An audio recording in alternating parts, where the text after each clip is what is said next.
diga, ¿no? Porque la mayoría de los que dicen eso sí son. O sea, lo que está tratando de decir es que no... Para entender que hay una forma de decirlo correctamente. Y lo que está tratando es decir que no puede ser poseída de manera absoluta. Sí, sí. Bueno, San Ambrosio dice, nos tiene. No la tenemos, sino que nos tiene.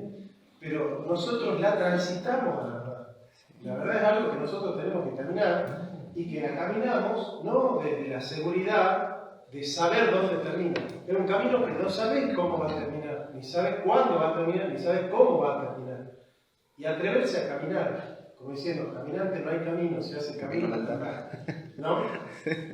Machado. Implica ese vértigo de decir, ¿te atreves a seguirme sin saber dónde termina la cosa? ¿Te atreves a seguirme en un camino totalmente incierto? Y me parece que el cristianismo está ante ese desafío, ¿no? De entregarnos a un sendero que es desconocido para nosotros. Porque nosotros siempre queremos lo seguro, ¿no? El rabino judío que decía eso, ¿no? El pueblo judío cuando estaba en el desierto estaba tan seguro de la cautividad de Egipto que extrañaba. Por eso fue más fácil para Dios sacar a su pueblo de Egipto que sacar a Egipto de su pueblo. Entonces el pueblo judío seguía cargando a Egipto en el desierto. Lo seguía llevando a Egipto en la mochila, digamos, ¿no? Y no se sacó Egipto del pueblo tan fácil, ¿no? Como que siguieron el cautiverio egipcio, ¿no? Entonces es más fácil para Dios sacarnos del pecado que sacar el pecado de nosotros. Dios ya nos sacó del pecado, pero nos sacó el pecado de nosotros. Nosotros ya no somos propiedad del pecado, pero el pecado es propiedad de nosotros. No sé si se entiende el juego, ¿no? O sea, en la redención, en el bautismo, no sé dónde, nosotros ya no somos del pecado, pero el pecado sigue siendo de nosotros. Y ahí es la idea protestante de, creo que era Oscar Pullman, que decía del ya, pero todavía no, esa tensión. Hay una tensión. Una fe en tensión. Y a mí me gusta mucho eso porque vivimos en una época de adicción a la certidumbre. Quiero saber quién es el bueno y quiero saber quién es el malo, quiero saber quién está bien y quién está equivocado. Me acuerdo que mi padre en la fe, que fue mi profesor, un anglicano en el seminario, me decía, la teología es como un vaso de cristal que se rompe. Y varios juntaron algunos pedazos, ¿no? Calvino juntó unos, Lutero juntó otros. Cada quien tiene una parte de la verdad o se aproxima a una parte de la verdad. Y no hay ninguna teología que cierre perfectamente. Sí. No hay ninguna que cierre perfectamente. Si sos Pablo Bautista, tenés más consistencia en los pactos, pero tenés consistencia en la economía de la fe.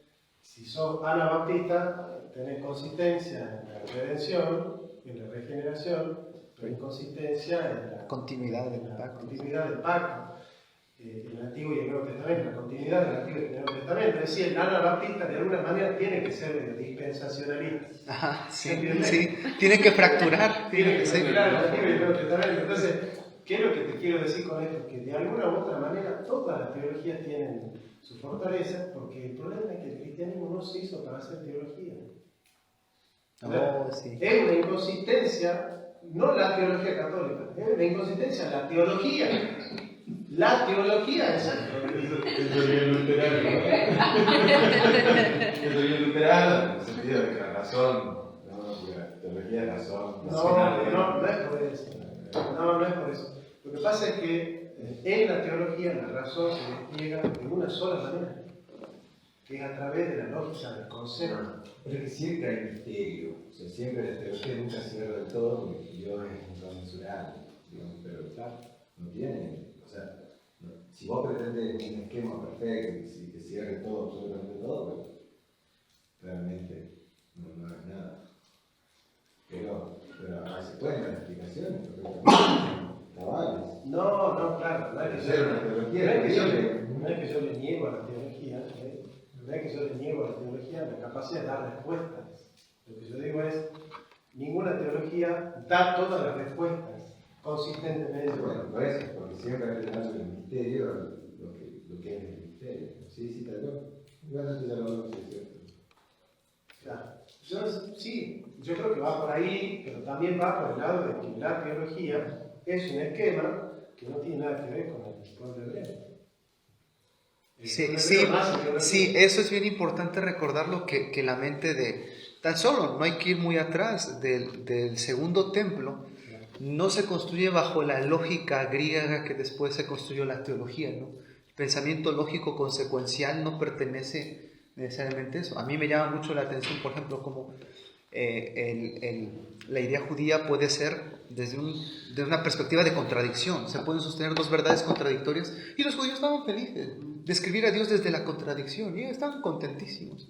Nosotros como occidentales, griegos, racionalistas decimos no, si hay una no puede contradecirse, ¿no?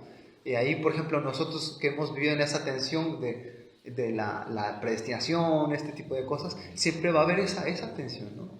Pero pues es parte de la riqueza. Al menos yo he podido saborear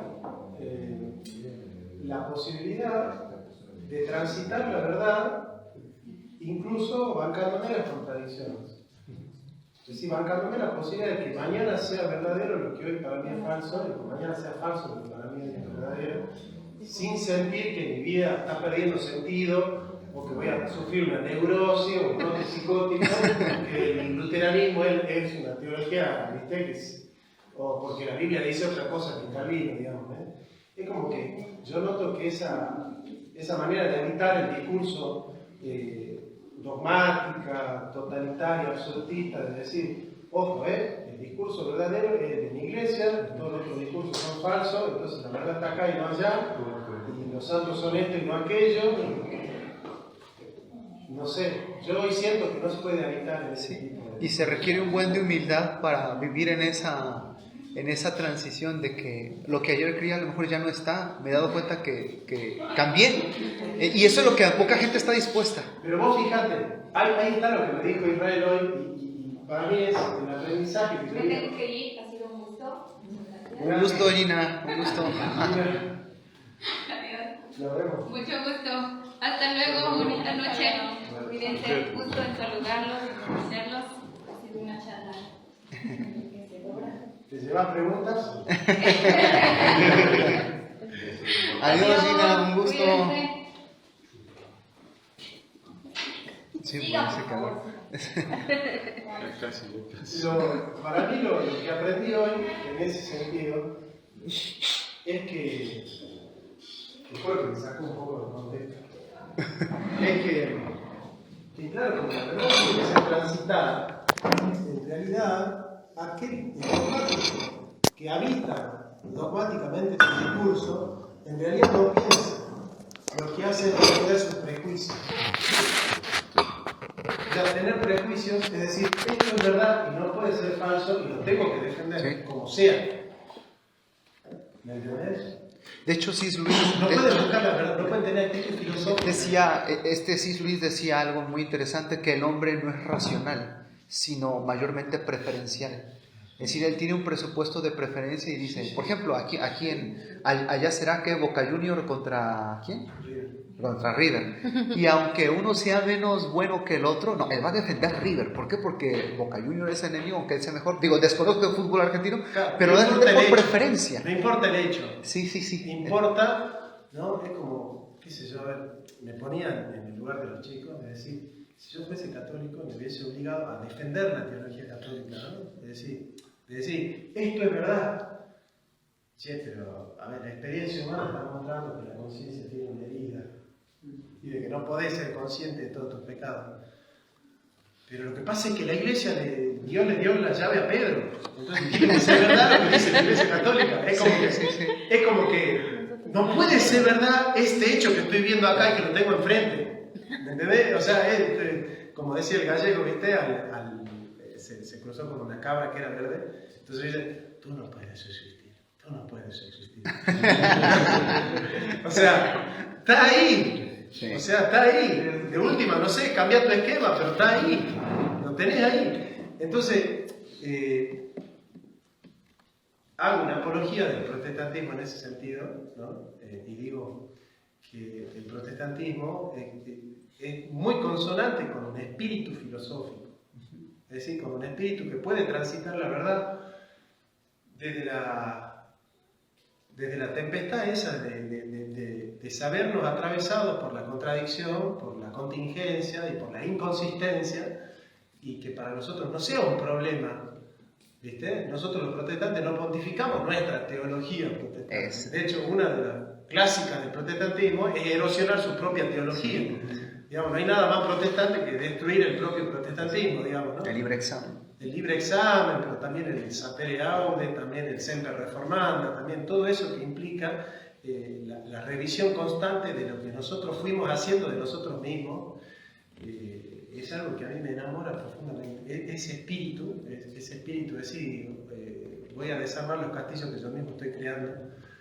En Argentina decimos, me cabe, me sabe, me gusta, me vale, digamos, ¿no? Y yo noto que el espíritu del catolicismo necesita impostarse de otra manera. Para vivir el cristianismo necesita asentarse en un esquema donde la verdad ya no es un camino que hay que transitar, sino que es un paquete que ya está dado. Es que la verdad es institucional. Llevan casi 2000 años institucional y excomulgando al que es natural, es parte de su ADN. Por ejemplo, la revelación en Pedro comienza de nuevo, la revelación en Moisés comienza de nuevo. No es que Moisés recibe un dogma establecido y lo aplica. Es como que Dios empezó de cero con Moisés. Y empezó de cero con Abraham, y empezó de cero con Israel, y empezó de cero con Isaac. Ese esquema de decir, heredamos la tradición, pero comienza de cero. Hay una tensión, hay una paradoja. Yo siento que hay gente que le tiene miedo a las paradojas, ¿no? Que se establece en el criterio de decir, o somos santos o somos pecadores.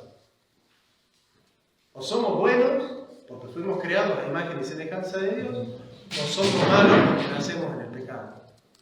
Y no podemos ser las dos cosas. O somos libres, porque existe el libre albedrío, para los arminianos, o somos esclavos porque el pecado nos esclaviza. No podemos ser las dos cosas, digamos, ¿no? Y yo creo que no aprender a pensar en paradoja, no aprender a pensar en la tensión dramática que implica un razonamiento un poquito más complejo que o está arriba y no abajo, o está abajo y no arriba, o es redondo y no cuadrado, o es cuadrado y no redondo, ¿no? Es un desafío que hay que transitar. Y yo sinceramente les digo que pienso que ese modo de pensar un tanto ingenuo, que no ha recogido las novedades filosóficas de los últimos 400 años de la historia de la filosofía, está condenada a desaparecer. Sí. Y es que es muy occidental. La modernidad era eso, quería encerrar en la caja de la lógica la comprensión de Dios. A mí, por ejemplo, siempre platicamos esto, ¿no? El Jesús que dice, oh Jerusalén, cuántas veces quise juntarlo. Y el mismo Jesús que dice, no les hablo a ellos fuera de las parábolas, no sea que entiendan, se arrepientan y les sean perdonados sus pecados. Y tú dices, no, ¿cómo es? Ajá, y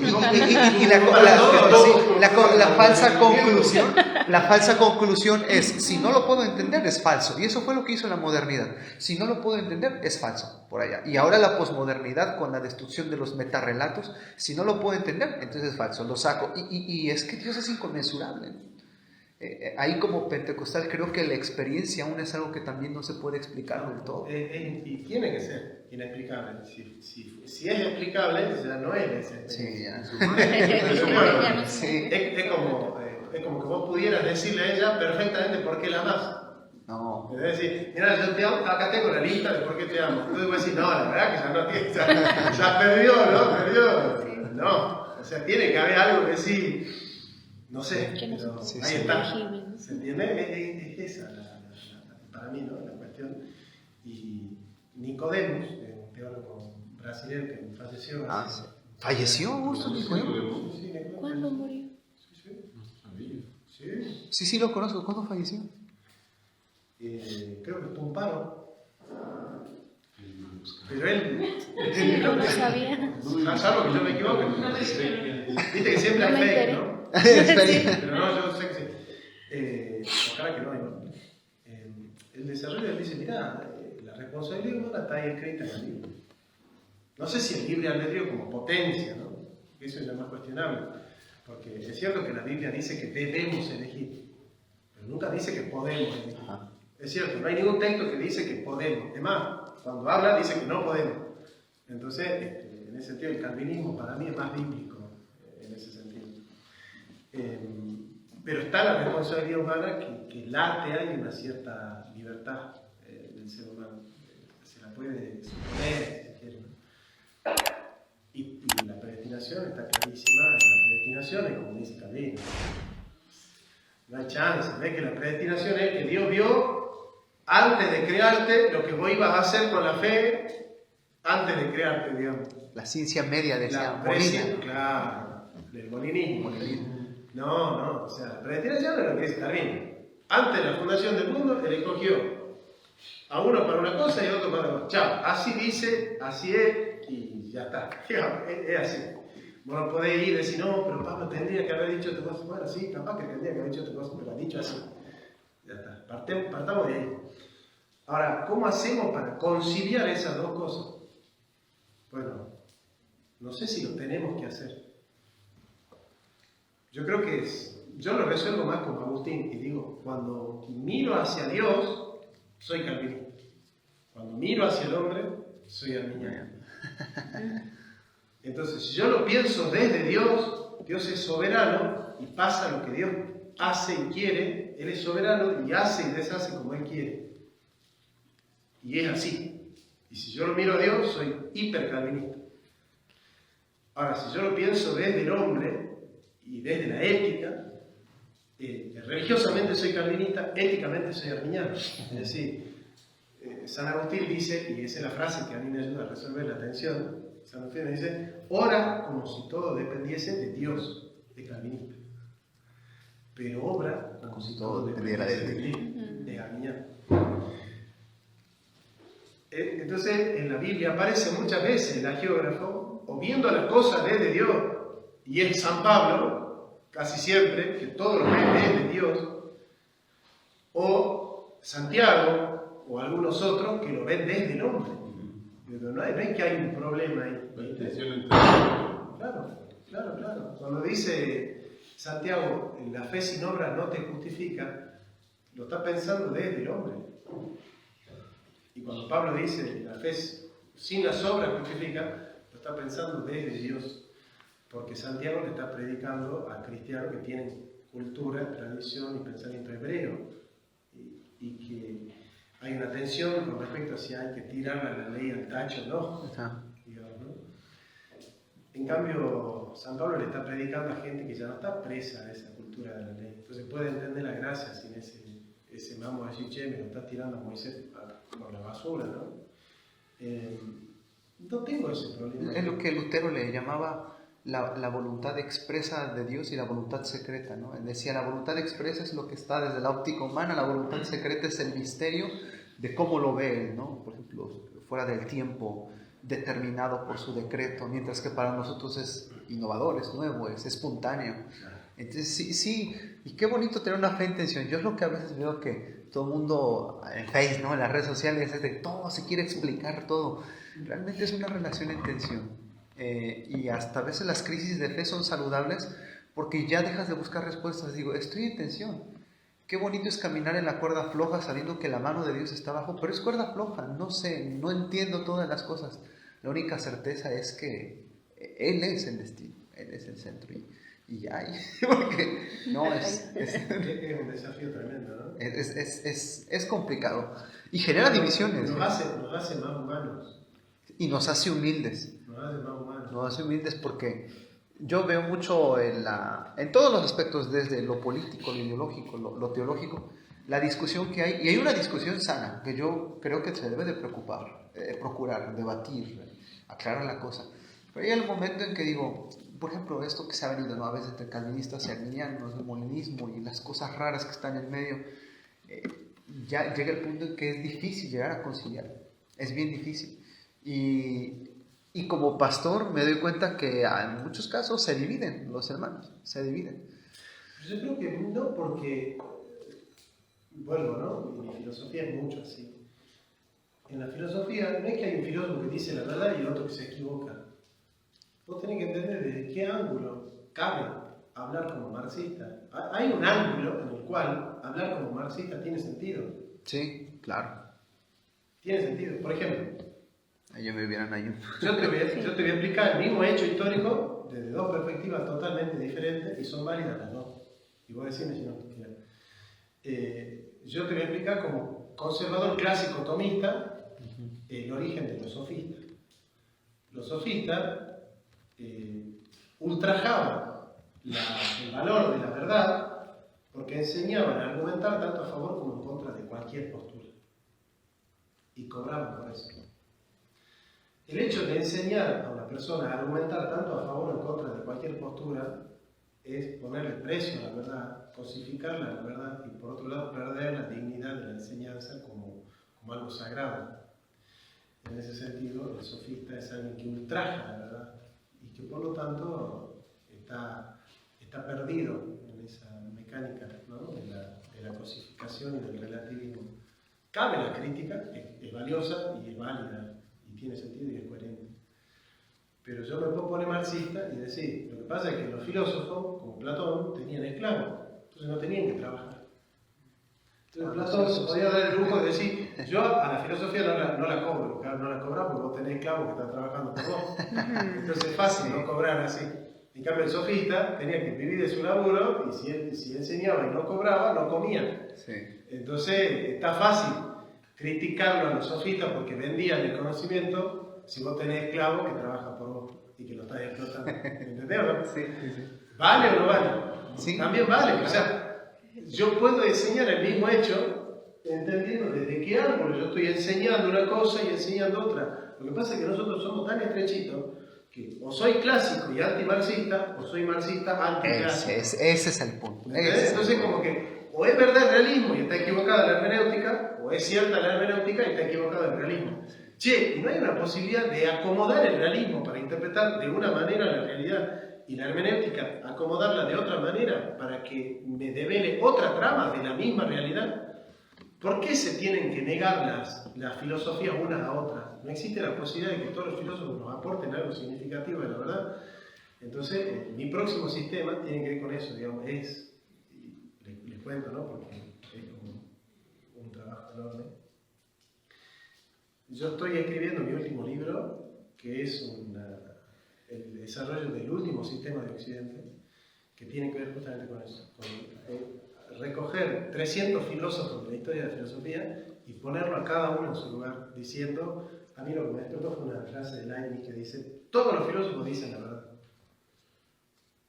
Y va al principio así, no puede ser que Adam Smith, que es liberal, tenga razón, y Marx, que es antiliberal, también tenga razón, porque está violando el principio de no contradicción. Entonces, esa frase de Leibniz es absurda. Pero si vos te pones a pensar que desde un ángulo Adam Smith tiene razón y desde otro ángulo Marx también tiene razón, no estoy violando el principio de no contradicción, porque el principio de no contradicción dice nada puede ser verdad y mentira en el mismo sentido. Pero hablamos de sentidos diferentes. Yo estoy cambiando el sentido, estoy diciendo que son dos sentidos distintos, entonces no estoy violando el principio. Y es que si dos sentidos diferentes son verdad por separado, toda verdad es divina y al final de cuentas es verdad. O sea, yo eso es lo que veo que a veces en las redes sociales se cae en el reduccionismo de decir, no, es que esto está mal. Es mi ley y no... Sí, si tú eres de acá, pues tírale a lo Jordan Peterson y todo eso. Y si es acá, pues tírale en contra de Marx. Y realmente no. Yo al menos he tenido muchas cosas de los críticos del cristianismo muy valiosas, ¿no? El mismo Nietzsche, ¿no? En sus críticas, la crítica de Marx a la religión. La crítica de Marx a la religión, yo la leí, tiene poco que leí, pero se me hizo fascinante. Dije, este tipo es... En algún momento llegué a decir, la religión es un lujo burgués. Y yo antes de ofenderme desde las vísceras dije, bueno, es que sí. Es que hay contextos en los que sí. Por ejemplo, aquí hay comunidades indígenas donde no puedes tener religión porque o tienes religión o comes y la religión requiere tiempo. Entonces, la religión un lujo burgués, caray, pues en este contexto es verdad. Y aunque él a lo mejor hablaba en otro aspecto, ¿no? Pero tiene cosas que me parecen fascinantes. Suscribo plenamente y en mi libro yo desarrollo la verdad de Marx Yo desarrollo la teología de Marx. La teología. Claro, Marx tiene una teología. Sí. Yo la desarrollo en 3 capítulos, tiene como 80 páginas ese esquema, porque Marx es un semita y tiene una teología semita. Y el capítulo 3 de mi trilogía de los capítulos de Marx se llama El ateísmo como esencia del cristianismo. Y lo dice Marx. Los verdaderos cristianos son ateos. Claro, yo sé que dentro de un esquema, pero ¿por qué? Porque el principio de no contradicción, cuando no entiende la complicidad de los sentidos, es muy simple. Es muy simple. Entonces dice, mira, el círculo es redondo y ya está. No me interesa saber más nada. A mí me han dicho que el círculo es redondo, la razón me dice que el círculo es redondo, el círculo es redondo. Ahí se termina, o sea, se clausura la filosofía, porque el principio de no contradicción viene a develarte, el único sentido en el que vos sos capaz de entender la cosa es el único válido. Si alguien quiere hablar la realidad desde otro sentido, no tiene sentido. ¿Me entendés? Sí. Entonces, digamos, la excusa del, ¿cómo se dice? Del perezoso, digamos, ¿no? Del perezoso, de aquel que dice, ya está clausurada la búsqueda, porque el único sentido de esta cosa es el que yo le asigno a la cosa, o el que yo le descubro a la cosa, digamos, ¿no? Y ciertamente, creo que ese es el gran problema que tiene hoy la filosofía, es que o acepta un relato negando el otro, y cae en el reduccionismo, o se arriesga a la contradicción, si no entiende la astucia. Mira el capítulo, ¿cómo se llama? Y aquí tomas un aspecto teológico, ya ves que, bueno, desde la interpretación reformada hay un conocimiento universal, y Pablo desconoce al ateo. Dice, a través de la revelación de la conciencia, del corazón, de la creación, todos conocemos a Dios. Perdón, nadie es ateo. ¿Ese lo plasmas aquí o es una idea más orientada hacia el materialismo? Mira, te lo cuento así, porque en el último capítulo sobre Heidegger yo termino de desarrollar eso.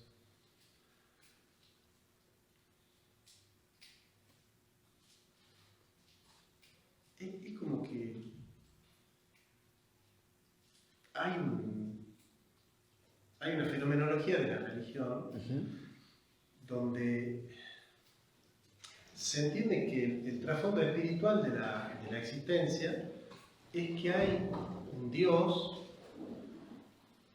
que está más allá de todo lo que podemos decir de Él y que incluso pensar en Dios, hablar de Dios y crear los conceptos sobre Dios ya es idolatrar. Okay. Ya es idolatría. Ya el hecho de hablar de Dios es idolatría. Creo que era Tillich, sí era Tillich, que decía que teología es idolatría. ¿Sí era Tillich?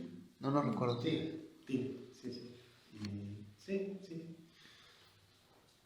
En ese esquema donde ese Dios inefable, anicónico, así, ese Dios que no tiene ícono, que no tiene nombre, ese Dios que está más allá de todo, que es en el esquema de Heidegger el último Dios, no en el sentido de la temporalidad, sino en el sentido de la trascendencia, ¿no? Este es el último. Todos los demás están como más en la superficie, son como la máscara de este que es el último, digamos, ¿no?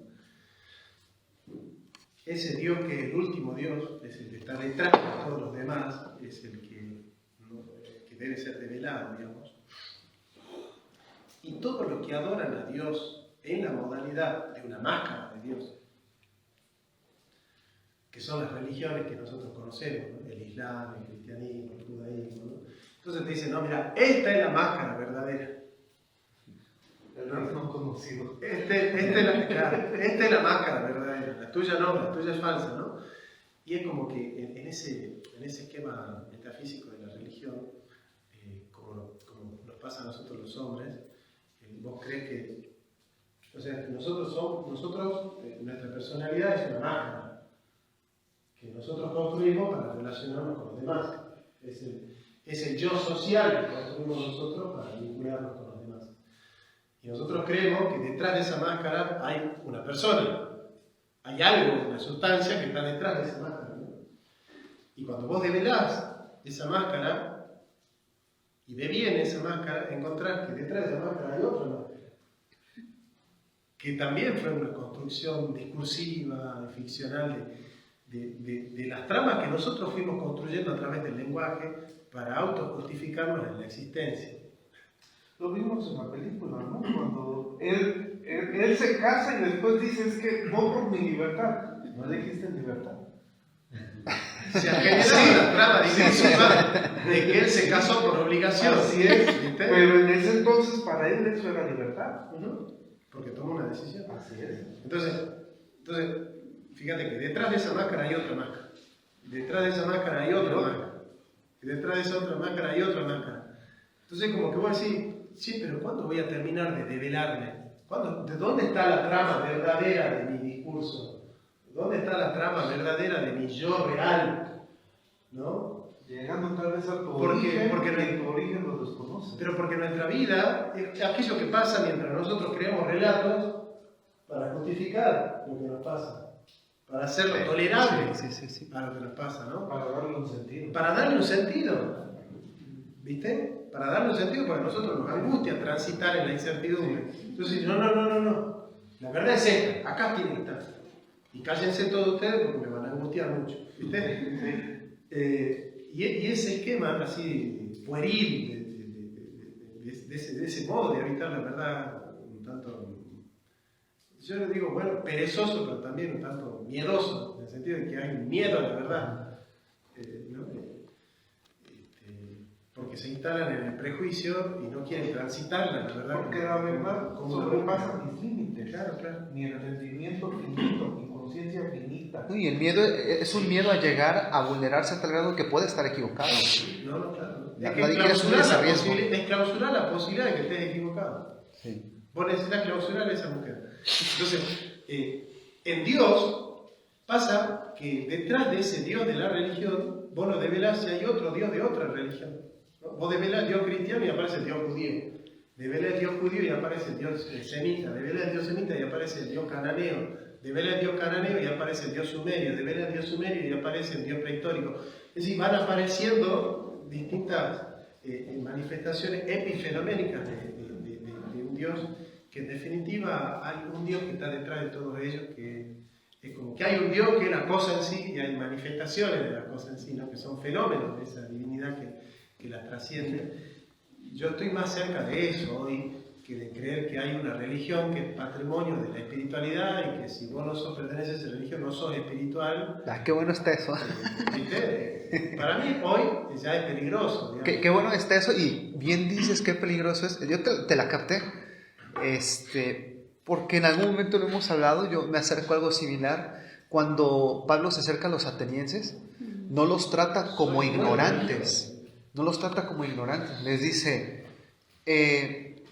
mientras en el texto veterotestamentario se dice, paganos, no saben nada de Dios, le dice, no, ustedes tienen cierto conocimiento de Dios. Es más, están adorando a Dios de una manera inconsciente, porque Dios no está lejos de ninguno de nosotros. Esa frase me mata, porque Dios no está lejos de ninguno de nosotros, ¿no? Entonces, como que él apela a un conocimiento universal aún en las otras religiones. Así dice. Y creo que es lógico en un sentido fundamental bíblico, porque si la Biblia dice que la ley de Dios está escrita en nuestros corazones, entonces alguien que no sabe de la fe cristiana, por el conocimiento nato de Dios que tiene, en algún momento lo va a expresar.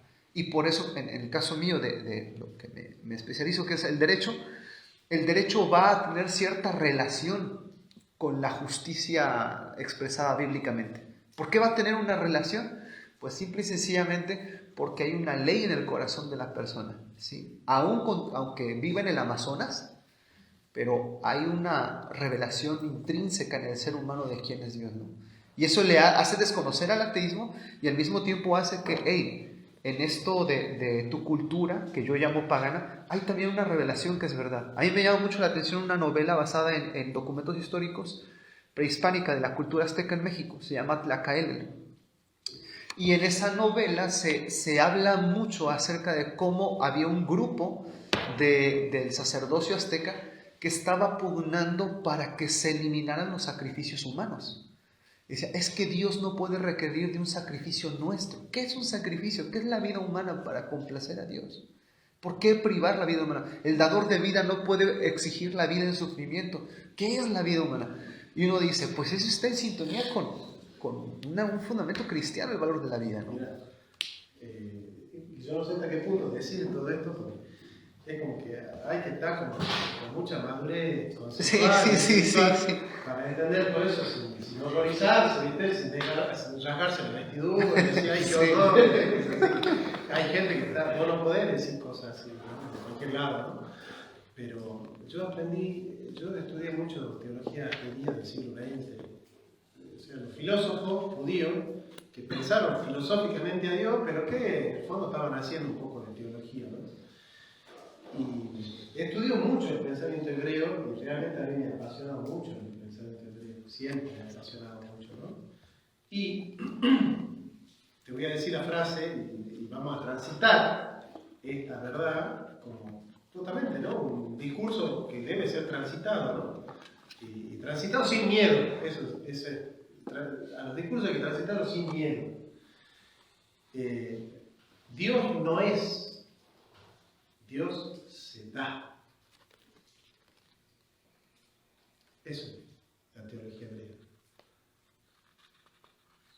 ¿Qué significa eso de que Dios no es, sino que Dios se da? No es que hay una cosa ahí arriba, que es Dios y que está fija, quieta, y que desde ahí hace todo lo que hace en la humanidad.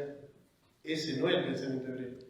El pensamiento hebreo es que hay un misterio que se va gestando en la historia y que va apareciendo en la historia, gestándola en la historia, haciendo que la historia marche, que la historia avance.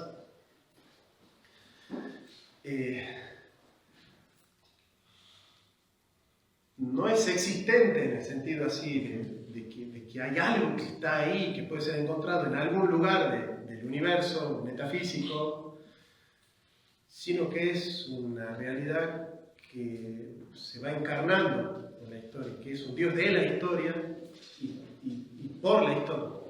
Es un Dios que se va gestando en la historia. Entonces no es un Dios teórico al que yo puedo acceder a través de la razón, sino que es un Dios práctico que aparece en el amor del prójimo y en los hechos fácticos de la historia. Entonces vos tenés el Dios griego, ese per se subsisten, es un ser que está por sí mismo existente en un supracielo del cual nosotros participamos y que es sustancia, y que nosotros también somos sustancia, y que ahí hay una cosa y acá hay otra cosa, y que esta cosa hace cosa con esta cosa, y eso que es muy griego, así, y hay un Dios que no está así, sino que se gesta y que se da, que se va dando, ¿no? Es el fundamento de la razón práctica, es decir, aparece en el amor al prójimo, aparece en la necesidad, aparece en el cautiverio, va apareciendo, aparece, se gesta. Dios es todo aquello que nos emancipa, es todo aquello que nos libera, es todo aquello que nos refugia, es todo aquello que nos consuela, es todo aquello que nos denuncia, es todo aquello que nos confronta, es todo, ¿me entendés? O sea, sí, claro. Primero está el hecho. Dios aparece como, en términos metafísicos, para entender aristotélicamente, si se quiere, Dios es el accidente de los hechos en los cuales tiene relevancia hablar de Dios. En el fondo, esa teología judía, de la cual nace el cristianismo, es atea, en el sentido sustancial del término de que hay una persona que es dignataria de propiedades y de atributos con las cuales nosotros hablamos, nos ama, nos quiere, nos cuida, nos acaricia, nos espera y nos consuela y habla y escucha, sino más bien que es todo aquello que se va gestando en la historia y que va apareciendo como la denuncia de que en la humanidad siempre hay algo más, de que en la humanidad siempre hay algo. Entonces, en ese esquema de fenomenología de la religión, donde nosotros nos tenemos que enfrentar a la posibilidad de ser cristianos sin Dios y de un Dios sin ser, ¿no? Jean-Luc Marion, ¿no? Yo tengo un libro donde desarrollo. Es el primer texto que interpreta la traducción al español de Jean-Luc Marion, que yo lo publiqué al libro 2 semanas después de la primera traducción del libro Dios sin ser de Jean-Luc Marion al español, ¿no? Entonces, Dios sin ser implica este doble fenómeno, ¿no? ¿Te atreves a ser cristiano porque Dios no existe? digamos, yo sé que para entender esto y para No, pero sí, transitarlo es sí necesario te la una capté. madurez, Y sabes que se me acaba de venir a la mente, sí te la capté. Se me acaba de venir a la mente dos cosas. En Él vivimos, nos movemos y somos. Una. Dos, me recordaste mucho algunas propuestas de la teología de la liberación. En Misa Campesina, que es un cántico de la teología de la liberación, no, yo creo que a lo mejor lo hemos escuchado, decía: creo en Dios, albañil y carpintero, ciudadano labrador, creo en Dios constructor del pensamiento, y dice: creo en Dios que está resucitando en la protesta, en la búsqueda de justicia. Él está resucitando, Él está viviendo ahí. Y me recordó ese aspecto fenomenológico, me lo trajiste bastante a colación. Digo, a mí me gusta, obviamente, yo no lo platico a veces con hermanos de la iglesia que se pueden español, porque es algo que no me sacan de liberal, no me sacan de... Esto no se puede, esto no se puede, pero yo voy notando, y pues yo estudié mucho en cámara judía, ¿viste? No le tuve miedo. Digamos, si llama a notar que si hay algo que yo no tengo es miedo. Entonces yo leo las cosas, las estudio, las interpreto, digamos, no hay ningún prejuicio que me marque a mí qué tengo que leer y qué no tengo que leer, digamos, ¿no? Examino todo y retengo lo que es bueno, ¿no? En el sentido de lo que me edifica a mí como persona, lo que me hace más humano, porque Dios en definitiva es aquello que te hace más humano. ¿De qué te sirve creer que Dios es un Señor que está sentado en el cielo como persona? Si vos no te haces más humano, ¿cómo te puedes decir? Hay una situación en la cual se requiere que vos seas más humano. Bien, Dios es la denuncia de la obligación que vos tenés de ser más humano. Si vos te tomás en serio ese compromiso, Dios existe. Dios existe porque es real ese compromiso. No sé si me entendés. O sea, Dios es existente por y en ese compromiso. Por y en ese compromiso. Es porque existe ese compromiso que Dios existe. Lo estoy entendiendo mejor, ¿no? Yo le escribí el capítulo y ahora lo estoy entendiendo mejor. Es porque, sí. Lo traje al libro. Es porque ese compromiso existe, es porque ese compromiso es un deber, es un imperativo de la razón práctica. Así lo voy a decir como kantiano. Sí. Es porque ese compromiso de ser más humanos es un imperativo de la razón práctica que Dios existe. Y si ese compromiso, que es el imperativo de la razón práctica, para nosotros no es pertinente, Dios no existe. Es más, no tiene que existir. Es un escándalo que exista Dios por fuera de ese compromiso de la razón práctica que implica la responsabilidad que tenemos nosotros de ser más plenamente humanos. Es un escándalo. Mirá lo que te voy a decir, lo voy a decir así, ¿no? Es un escándalo que Dios exista fuera de ese compromiso moral de ser cada vez más plenamente humanos. Y es porque nosotros somos responsables moralmente de ser cada vez más plenamente humanos que tiene sentido que Dios exista. Es muy probablemente que Dios no exista, pero tiene que existir, porque es el fundamento de esa razón práctica a la cual nosotros nos integramos a cumplir la ley, aunque no se pueda. Eso es teología judía, hermano. Eso es teología. Los judíos no dicen Dios que vive en el cielo y que está parado ahí en las nubes sentado y que es persona. Y que el concepto de Dios como persona no es hebreo. Ningún hebreo te dice Dios es persona. ¿Qué te dice? El Dios de la historia que nosotros contamos, que es el Dios de Abraham, de Isaac, de Jacob. Es decir, para que exista Dios yo tengo que contarla la historia. Si yo no la cuento la historia, Dios no existe. Dios existe porque nosotros contamos la historia. No es que nosotros contamos la historia porque Dios existe. Dios existe porque nosotros contamos la historia. Dios implícito en la existencia de la historia. De la historia. Es que Dios es el Dios de nuestra historia. Sí. Es porque nuestra historia es nuestra historia que Dios existe. Es otra cosa. El pensamiento hebreo es otra cosa. En el fondo de todo eso no hay nada. Y está bien que no haya nada, porque esa nada es la que nos permite humanizarnos sin que nuestros discursos se totalicen y asfixien a nuestros discursos. Si cosificamos a Dios, Dios existe, por eso decimos que está en su trono sentado. No, pero le quitamos la omnipresencia. Sí, pero a la vez convertimos al monoteísmo en el fundamento del imperialismo. Sí, porque es mi Dios, no es tuyo. Yo te tengo que colonizar a vos porque Dios me escogió a mí. Y vas a ver ahorita el 12 de octubre un montón de cristianos diciendo que es que Cortés, con toda la agresión, pues trajo la religión verdadera, ¿no? Yo tengo discusiones acá con brothers a veces por la insistencia de que me dicen, es que Dios es un rey. La monarquía para mí es el mejor sistema político porque Dios es un rey. Pero es Dios en palabras de los hombres. ¿Tú crees que de veras Dios es un rey? Literalmente es un rey. O sea, porque entonces la monarquía debió de haberse construido en la eternidad divina. ¿Crees que de veras Dios es un rey? O sea, si Dios no es un cordero, Dios no es... ¿Cómo poder decir que Dios es un rey? Es la expresión en el lenguaje humano. Es la verbalización de la realidad de Dios. Pero la verbalización de la realidad de Dios siempre va a ser finita. De hecho, creo que la contradicción no yace en otra cosa sino nuestra incapacidad de comunicarlo. En nuestra incapacidad de comunicarlo.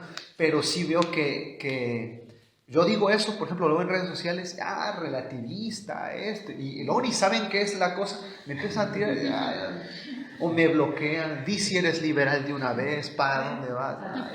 Ya, voy a dejar. ¿Sabes qué pasa? Mirá, nosotros en la humanidad tenemos una disposición espiritual a revelarnos a nosotros mismos. ¿Sí? Cada vez que la humanidad ha avanzado en la historia es porque ha revelado un poco más de lo que somos nosotros. ¿Me entendés? O sea, sí. Es como que la historia comienza en que nosotros estamos totalmente velados. Cuando nosotros nos develamos un poquito, la historia avanza. Cuando nos develamos otro poquito, la historia sigue avanzando. Cuando nos develamos un poquito, sí. O sea, el trabajo de avanzar en la historia es el trabajo en el que nosotros vamos develando cosas nuestras. Y es por eso que marcha la historia. Hemos dado un pasito más en nuestro autoconocimiento. Sí, manifestamos la conciencia de nuestro... Eso es Hegel puro, ¿no? Pero está bien. Eso es Hegel. Claro, Hegel es Hegel. Claro, en el fondo la fenomenología del espíritu es eso. ¿No? Ventana de Yohar y la parte oscura. Ahora, yo siento, como filósofo, que hemos llegado a una situación histórica donde es necesario dar un pasito más. Y que la lucha progresistas conservadores es que los conservadores se niegan a dar ese paso. Sí. De develar un poquito más de la esencia humana, ¿no? Entonces dicen, no, es San Agustín y no Nietzsche, es Santo Tomás y no Heidegger, es San Ireneo y no Foucault, es San Ignacio de Antioquía y no Sartre, ¿no? Es como que juegan con todo eso, histeriquean o coquetean con todo eso, porque se niegan a develar un poquito más. Hay algo que nosotros tenemos que develar de la humanidad. Yo les aseguro que mi objetivo es develar ese poquito más para que la historia avance. Porque podemos ser más humanos, porque podemos ser más libres, porque podemos ser más justos. No es que podemos, debemos ser más justos, debemos ser más libres, debemos ser más iguales, debemos ser más humanos, debemos ser más dignos. Tiene que haber más amor, tiene que haber más libertad, tiene que haber más justicia. Es una responsabilidad moral, es un imperativo de la razón práctica que haya más moral. Entonces, siempre todo progreso va precedido de un avance en la filosofía. Es la filosofía la que ha abierto el terreno para que la humanidad pueda progresar. El filósofo es el centinela que puede abrir surcos en la historia para que la humanidad pueda dar un pasito más. Y yo creo que los conservadores son aquellos que necesitan conservar el mundo que fue edificado para una humanidad que hoy ya no existe. O sea, el relato conservador es la expresión de un mundo que ya no existe y de un hombre que tampoco existe. Porque ni los mismos conservadores se creen ese relato de la familia, los valores y todas esas cosas, así como lo predican ellos. O sea, el desafío es ser pro vida sin ese esquema. Sí. Que sí a la vida, sí a la familia, sí a los valores, papá, mamá, hijo, y bueno, pero viste que si la mujer es golpeada, que no se divorcie porque hay que mantener a la familia, ¿viste? Hay que conservar a la familia, entonces no te divorcies, porque la familia se hizo para la familia, pero no la familia para la mujer. Entonces no importa si la mujer es feliz o no, Acá lo que importa es que hay que cuidar a la familia. Y es que el objetivo Entonces, la es familia es lo conservar. absoluto y la mujer es lo relativo. Sí, porque al final de cuentas lo que les preocupa es conservar indistintamente de qué quieres conservar, porque no todo es digno de ser conservado. Aún dentro de nuestra misma fe y costumbre, tradición cristiana, no todo es digno de ser conservado. Hay cosas que tienen necesariamente que cambiar. Sí. Y está muy bien que se caigan, pero Sí. porque hay la angustia, ¿no? La angustia del miedo, el vértigo al cambio,